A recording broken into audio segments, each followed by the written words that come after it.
Baik, yang belum dibicarakan ini bola, Pak Erik. Saya lihat Bola nih postingan seru Anda. nih. Nah itu dia. Apalagi ini mau SEA Games kan? Sudah berangkat bahkan timnas Indonesia. Timnya udah berangkat, sudah main. Alhamdulillah menang 3-0 sama Filipina. Yes. Nanti kita akan Myanmar, tim yang kuat juga. Ya kita berdoa lah. Kalau sudah di ujung pertandingan ini cuman berdoa dan tentu mental para pemain. Nah itu dia, untuk menjaga mental, ini saya asumsi saya Pak Erik ya.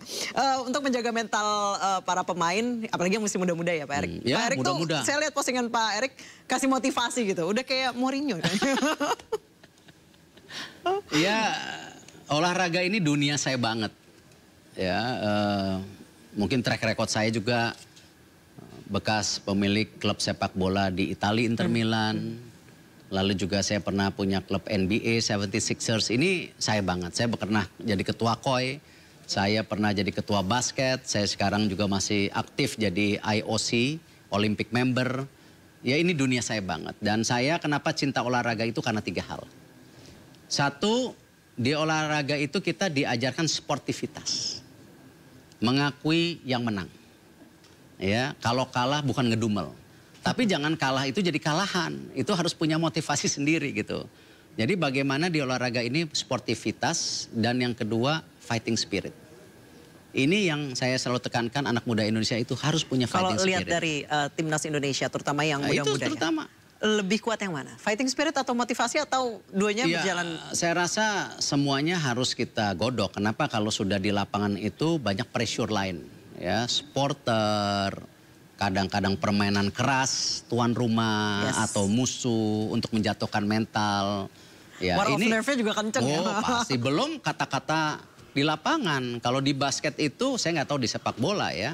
Kalau di basket itu, kalau di Amerika itu pemain-pemain NBA itu sering bisik-bisikin, ya kan? Kemarin LeBron James sama Dillon Brooks itu udah perang di media. Nah itu hal-hal seperti itu.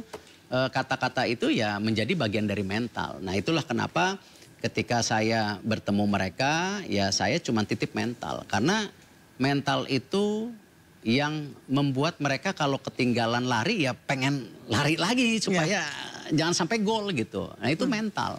Biar gak baperan juga. Ya itu penting karena medali SEA Games ini juga sudah lama ditunggu-tunggu. Yakin ya, Pak Erik dapat emas? Saya berdoa. Yang pasti saya terharu dengan para pemain ketika saya kumpulkan waktu itu, apa target kalian? Emas. Kenapa? Ini dipaksa sama pelatih atau dipaksa sama saya? Enggak, kita target emas. Kenapa? Ya kita mau katanya. Tapi mau aja tidak cukup saya bilang. Wah, lalu mereka saya tanya kenapa? Oh kita harus bersatu, jangan menyalah. Nah ini mudah-mudahan ya. Karena ini kan mimpi seluruh bangsa Indonesia, mimpi saya juga, di mana ini sudah lama nggak dapat emas. Iya, ya, tidak mudah ya. Bagaimana prestasi sepak bola seperti Vietnam, Thailand ini sangat meningkat, Myanmar sangat meningkat ya. Nah kita nggak boleh istilahnya jumawa karena kita sudah mempersiapkan itu ya itu sepak bola, semua drama.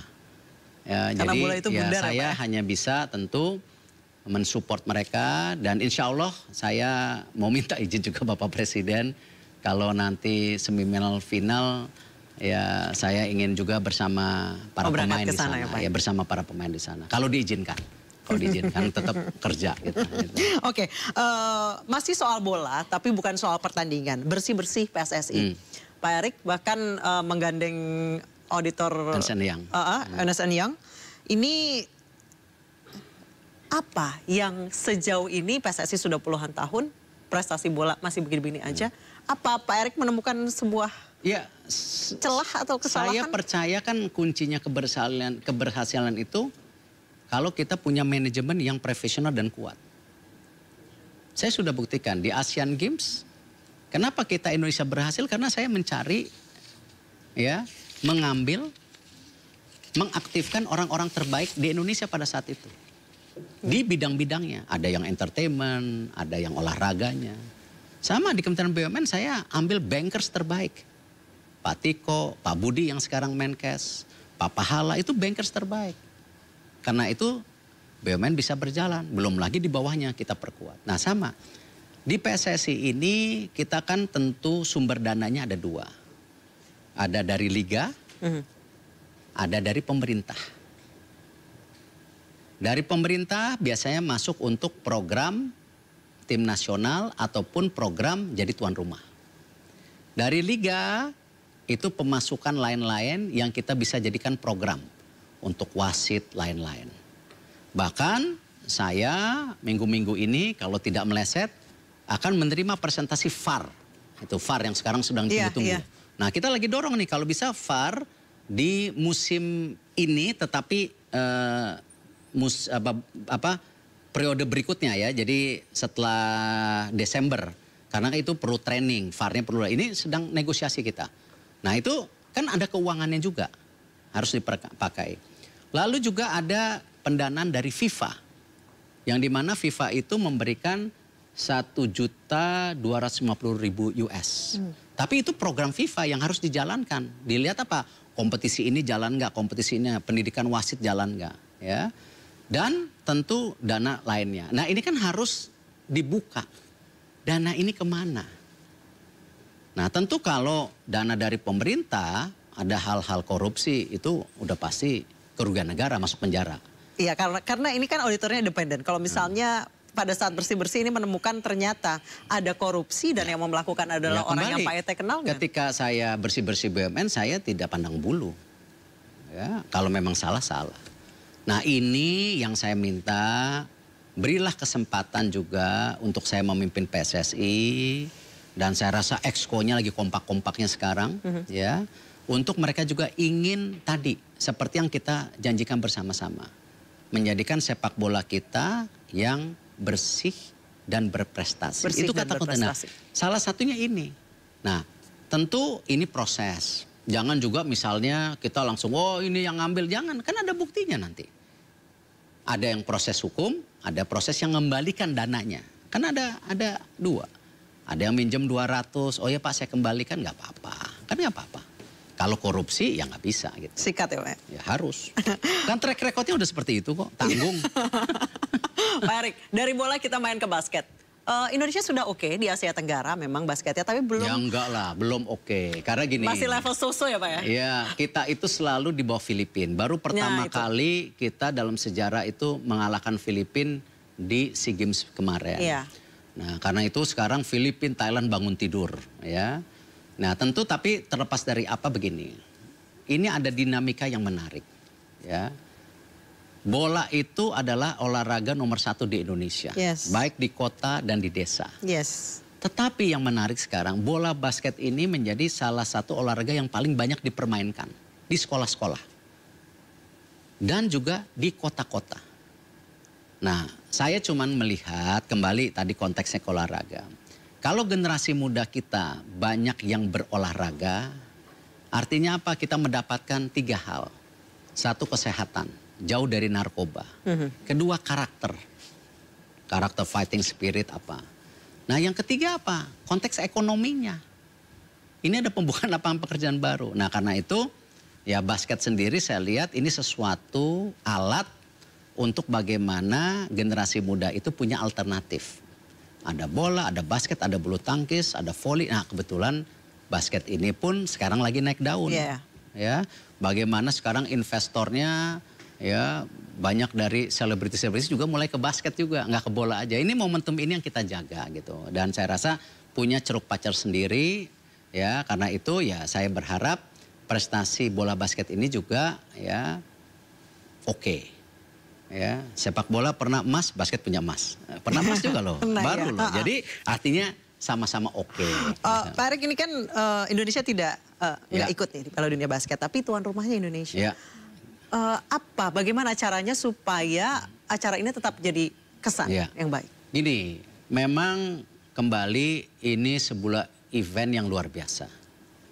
Ya, kemarin waktu drawing juga di Manila, wah ini kita bersuka cita. Kenapa bersuka cita? Ini khusus yang ngerti basket. Kita itu mendapatkan grup neraka. Ya, di mana Filipina. Ada, enggak, Thailand. di grup di Indonesia. Indonesia. Ada di satu grup itu Kanada. Itu 12 pemain NBA. Ya, kalau yang ngerti basket sebutin namanya udah hafal ya. Lalu juga ada Prancis. Ya, di situ ada juga banyak pemain NBA. Latvia, oh kita nggak ingat, oh ada bintang NBA. Wah. Gitu. Jadi di grup ini ada 3 negara yang bersaing. Ya, termasuk Lebanon. Di grup satunya itu ada Spanyol, juara dunianya basket. Nah artinya dari 4-4, jadi kan grupnya ada 2, ada 4 dan 4. Nah ini nanti crossing, yang 2 terbesar di kanan atau kiri ini. Untuk memperebutkan 2 lagi yang lolos. Ya, artinya apa? Kalau asumsi, ya di grup sebelah kiri ada Latvia, Perancis, dan juga Kanada. Di grup sebelah kanan mungkin lebih mudah. Ada Spanyol, ada Brazil. Tetapi 5 ini akan bersaing untuk 2 tempat. Nah yang menjadi drama, semua orang bicara kemarin di Manila ketika siapa yang lolos 2 besar antara Spanyol, Prancis, dan Kanada. Karena level ketiga ini adalah level Dewa, topnya ya, ini. Amerika sama Greece ya itu ada di Manila. Nah jadi hal-hal ini yang memang dinamika kita berharap dengan ada tumbuh bola basket menjadi industri tambahan. Dan saya yakin kembali ya kita sepakat yang namanya pariwisata yaitu tidak hanya tadi di budaya, musik tapi olahraga juga menjadi salah satu untuk wisata. Gitu. Dan harapannya juga supaya teman-teman nih yang sekarang lagi main basket di sekolah itu ada harapan ya? Oh iya dong, harus. Masa generasi penerus. Oke, Pak Erik, terima kasih banyak. Terima kasih. Sharingnya, ngobrolnya saya banyak juga. Lulus ya. juga, Pertanyaan berat-berat ya. Saya juga banyak dapat ilmu dari Pak Erik hari ini. Apalagi itu boleh saya minta, Pak? Boleh. Jadi nanti kalau naruh saham saya tahu mesti naruh mana aja. Wah itu inside information itu. Oke, terima kasih banyak Pak Erik atas kehadiran dan bincang-bincangnya. Sehat selalu Pak. Ya. Dan terima kasih juga kepada Sasa Santan Omega 3, satu-satunya santan sehat dengan kandungan Omega 3 yang baik bagi kesehatan jantung, otak, kulit, dan daya tahan tubuh. Sasa Santan Omega 3, pilihan lebih sehat dan untuk yang cermat. Kami juga mengucapkan terima kasih kepada Pegadaian, BNI, dan Le Minerale. Akhir kata saya Anissa Dasuki pamit dari Spesial Dialog hari ini. Selamat malam, sampai jumpa.